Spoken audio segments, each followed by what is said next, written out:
Hello students, let's continue from the topics. The topics we discussed in last class was about subsidiary airlines and doctrine of lapse. र त्यो बाहेक we study about the revolt है revolt भइसकेर कस्तो भयो त्यहाँदेखि after that east India कम्पनीको rule कसरी सक्यो अब हामीले यहाँ पढ्नुपर्छ various act passed by the British Parliament in India was ruled by East India Company. East India कम्पनीले रुल गर्दै थियो तर ब्रिटिश पार्लिमेन्टले ईस्ट इन्डिया कम्पनीले रुल कसरी गर्नु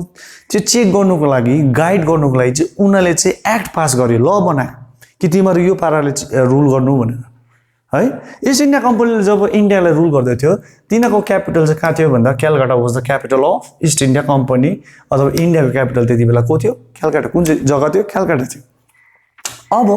फर्स्ट पास गरेको एक्टमा यहाँ पास भएको एक्ट इंग्ल्यान्डमा पास भएको यो एक्ट मिन्स ल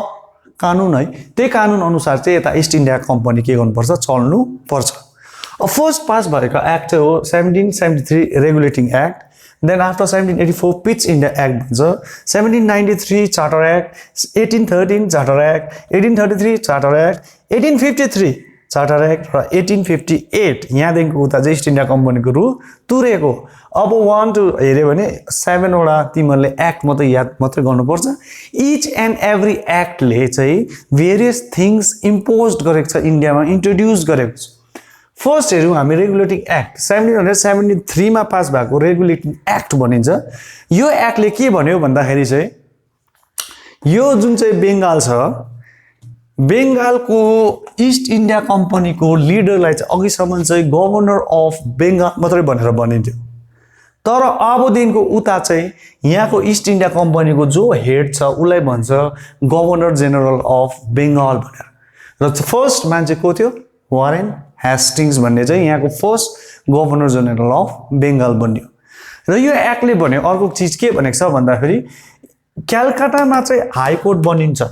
त्यो हाइकोर्ट अनुसार चाहिँ एडमिनिस्ट्रेसन चलाउँछ ल एन्ड अर्डर त्यसले बनाउँछ आज अबदेखिको उता इन्डियालाई रुल गर्नुको लागि भन्दाखेरि चाहिँ 1774 मा यहाँ हाइकोर्ट बन्यो इन कलकत्तामा हाइकोर्ट बनिसकेपछि यसको फर्स्ट चिफ जस्टिस चाहिँ एलिजा एम्फे सर एलिजा एम्फे भन्ने थियो र अर्को कुरा के गरेको छ भन्दाखेरि यहाँ ईस्ट इन्डिया कम्पनीको एक्टिभिटी चेक गर्नुको लागि यहाँनिर बोर्ड अफ कन्ट्रोल भन्ने बनाइन्छ यसको मेम्बर्स बोर्ड अफ कन्ट्रोलको मेम्बर्सले चाहिँ ईस्ट इन्डिया कम्पनीको एक्टिभिटी यहाँनिर चेक गर्छ भन्ने डिक्लेरेसनहरू गरिदियो त्यही अनुसारले यहाँ इम्प्लिमेन्ट पनि भयो तर अब हामीले के देख्छौँ भन्दाखेरि 1784 मा पिच इन्डिया एक्ट पास भयो त्यो एक्टमा चाहिँ रेगुलेटिङ एक्टले जुन चाहिँ चिजहरू चाहिँ इम्पोज गर्नु सकेन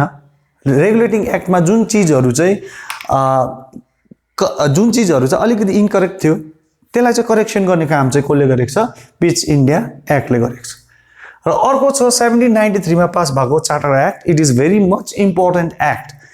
किनभने 1793 मा यो चार्टर एक्टले चाहिँ ईस्ट इन्डिया कम्पनी जसले चाहिँ इन्डियामा ट्रेड गर्दै थियो त्यति बेला ईस्ट इन्डिया कम्पनीको लाइसेन्स इन्डियामै ट्रेड गर्ने लाइसेन्स चाहिँ 20 वर्षको लागि अझै एक्सटेन्ड गरिदियो अब 20 वर्षसम्म यहाँ इन्डियामा खाली ईस्ट इन्डिया कम्पनीले मात्रै ट्रेड गर्छ उता इङ्ल्यान्डको कुनै पनि कम्पनी अरू कम्पनीले यहाँ ट्रेड गर्नु पाउँदैन भन्ने डिक्लेरेसन गरिदियो 20 वर्ष भन्ने बित्तिकै हामीले 20 वर्ष जोड्नुपर्छ अब यहाँनिर 1793 मा 20 वर्ष जोड्ने बित्तिकै हामी कहाँ पुग्छौँ 1813 मा पुग्छौँ 1813 मा तीनटा चिज इम्पोर्टेन्ट भएको छ यो 1813 को चार्टर एक्ट यहाँबाट पास भएको ल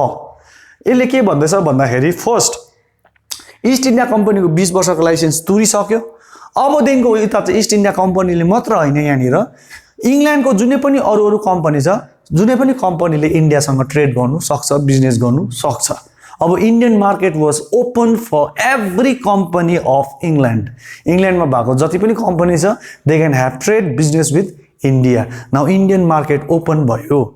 नेक्स्ट कुरा मिसनरिजलाई इन्डियाभित्र एन्टर गर्नु दिएको थिएन किन भन्दा इन्डियन्सहरू we don't know they don't know इङ्ल्यान्डलाई कहिले पनि इङ्ग्लिसहरूलाई कहिले पनि थाहा थिएन ब्रिटिसहरूलाई इन्डियन्सको मान्छे कस्तो खालको छ द्याट्स वाइ उनीहरूको भित्र इन्टरफेयर गर्नु चाहन्थेन उनीहरूले त्यही कारण मिसनरिजलाई अलाउ गरेको थिएन पस्नुको लागि चार्टर एक्ट अफ 1813 ले चाहिँ मिसनरिजलाई इन्डियामा पस्नु अलाउ गर्यो मिसनरिज फैलाउनुको लागि next 1 lakh rupees important drastic change important episode in history is यो चाहिँ के भएको छ भन्दाखेरि 1 lakh rupees was given for the introduction of education. That means इन्डियामा चाहिँ वेस्टर्न एजुकेसन भन्ने कुरा थिएन, एजुकेसन सिस्टम त थियो तर इन्डियन पाराको थियो। यहाँ इन्डियामा मोडर्न खालको एजुकेसन सिस्टम इन्ट्रोड्युस गर्नुपर्छ, यहाँको मान्छे ब्याकवर्ड रहेछ, हाम्रो पाराको इङ्ग्लिसहरू सिकाउनुपर्छ भन्ने कुराले उनीहरूले चाहिँ 1 लाख रुपियाँ चाहिँ इन्ट्रोड्युस गर्यो, 1 लाख रुपियाँ दियो for the introduction of west education, modern education system in India. यसको विषयमा तिमीहरूले अलिक पछि पढ्छौ इन डिटेल। र नेक्स्ट पास भएको छ 1833 मा अर्को एक्ट। यो एक्टले चाहिँ के चेन्ज ल्याएको छ भन्दाखेरि चाहिँ अघिसम्म यहाँ जुन चाहिँ एक्टले भन्दैछ यहाँकोलाई चाहिँ भन्छ गभर्नर जेनरल अफ बेङ्गाल भनेर टाइटल दिएको थियो। अब यो एक्टले चाहिँ भन्दैछ अबदेखिको उता चाहिँ गभर्नर जेनरल अफ बेङ्गाल होइन, अबदेखिको उता चाहिँ गभर्नर जेनरल अफ इन्डिया भनेर भनिन्छ, उसको टाइटल चेन्ज गरिदियो। र sir William Bentinck first became the governor general of India. अब ब्रिटिसको जुन चाहिँ हेड छ उसको गभर्नर जेनरल अफ इन्डिया भनेर उसको टाइटल बन्यो। नेक्स्ट चार्टर एक्ट अफ 1853 यसले इन्ट्रोड्युस गरेको वान इम्पोर्टेन्ट चिज छ, त्यो चाहिँ हो कम्पिटेटिभ इक्जाम। कम्पिटेटिभ इक्जाम भन्नुको मतलब ब्रिटिस इस्ट इन्डिया कम्पनीले यहाँ रुल गर्दाखेरि थुप्रो उनीहरूलाई अफिसर्सहरू चाहिन्थ्यो नि है, सब इन्सपेक्टर चाहियो, थानेदार चाहियो, हेर्नुको लागि थुप्रो कमिसनर्सहरू चाहियो, जसरी अहिलेको सिस्टममा हामीले देख्छौँ। अब त्यो हेर्नु त्यो चाहिँ कसरी उनीहरूले चाहिँ छान्नु भन्दाखेरि चाहिँ थ्रु कम्पिटेटिभ इक्जाम, किनभने इन्डियन्सहरूलाई पनि हामीले चान्स दिनुपर्छ भनेर चाहिँ यो धारणामा लिएर चाहिँ उनीहरूले 1853 मा चाहिँ थ्रु कम्पिटेटिभ इक्जाम चाहिँ अबदेखिको उता चाहिँ इन्डियामा चाहिँ के आउँछ भन्दाखेरि ब्युरोक्रेट्सहरू छानिन्छ भनेर चाहिँ डिक्लेयर गरिदियो। यसको विषयमा पनि तिमीले इन डिटेल पढ्छौ नेक्स्ट टपिक्समा है। लास्ट पास भएको छ 1858, यसलाई भन्छ act for the better government of India. यो एक्टले चाहिँ इस्ट इन्डिया कम्पनीको रुल इन्डियामा एन्ड गराइदियो। अब इन्डियालाई इस्ट इन्डिया कम्पनी नै होइन, India will be ruled by directly king or queen of England, or directly भन्नु भने क्राउन, ब्रिटिस क्राउनले रुल गर्छ। अब हेर्दै गयो भने बिस्तारै we know that battle of Plassey जुन चाहिँ यहाँ बेङ्गलमा भयो, देन आफ्टर साउथ इन्डियामा मराठा मैसुरहरूलाई क्याप्चर गर्यो, देन आफ्टर पन्जाब एरियालाई क्याप्चर गर्यो, सब्सिडियरी एलायन्सद्वारा थुप्रै एरियालाई गर्यो, एन्ड डक्ट्रिन अफ लाइफ थुप्रै यो गर्दाखेरि होल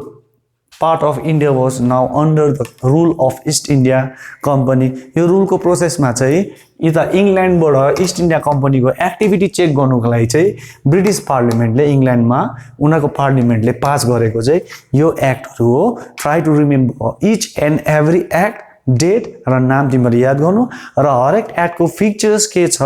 र यो चेन्जेस आएकोमा चाहिँ नामहरू मेनली को फर्स्ट को बनियो भनेर चाहिँ यु हेभ टु